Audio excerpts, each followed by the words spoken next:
ရှင်ရှိုးကဒီ Golden ဇလန်တွဲလေးမှာပန်နုဆိုတဲ့ character နေရာကနေပါဝင်တရုပ်ဆောင်ထားပါတယ်ချိုးရဲ့ Golden ဇလန်တွဲလေးကို application မှာထုတ်လွှင့်ပြသတော့မှာဖြစ်လို့စောင့်မျှော်ကြည့်ရှုအားပေးဖို့အတွက်ဖိတ်ခေါ်ချင်ပါတယ်ရှင်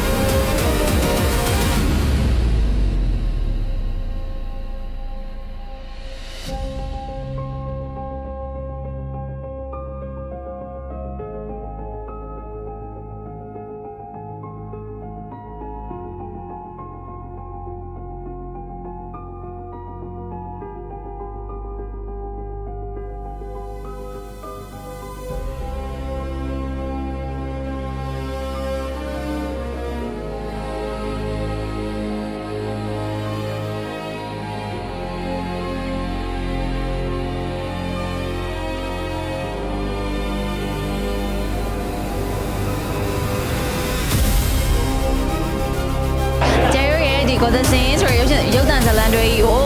မြန်မာနိုင်ငံလုံးမှာမဟာ application ကနေပြီးတော့ထုတ်လွှင့်သွားမှာဖြစ်တဲ့အတွက်အနုပညာရှင်တွေကိုချစ်တယ်ဆိုလို့ရှိရင်ဒီ Golden Scene ဇာတ်လမ်းတွေကို official ပြမဲ့ဒီမဟာ application မှာပဲကြည့်ဖို့တောင်းဆိုပါတယ်ရှင်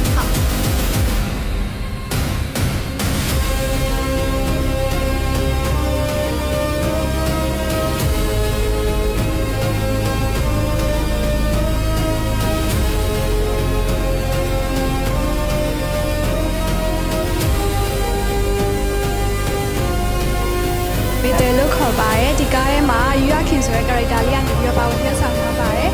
ဒီကားလေးထဲမှာကျတော့ဗောနော်ကလေး character လေးဆိုပြီးလည်းအဲ့လိုလက်ကွက်လေးလည်းရရင်ဗောနော်ပြီးတော့ဒီကားလေးထဲမှာအများဆုံးတွေ့ရတာတော့မမေလေးနဲ့ကိုကြီးစီတိုလေးနဲ့ဗောနော်ပြီးတော့ကိုရိုမိုင်းကလည်းတခြားတင်ပေးရ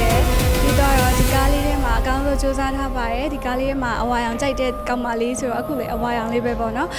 ဒီကားလေးကိုမဟာ application ကနေပြီးတော့ပဲကြည့်ပေးဖို့ပြောချင်ပါတယ်ဘာလို့လဲဆိုတော့ဒီကားထဲမှာပါဝင်ထားတဲ့အတူတူစူးစမ်းကြတဲ့တရုပ်ဆောင်တွေကို respect အနေနဲ့ဗောနော်မဟာ application လေးကနေပဲကြည့်ပေးဖို့တောင်းဆိုချင်ပါတယ်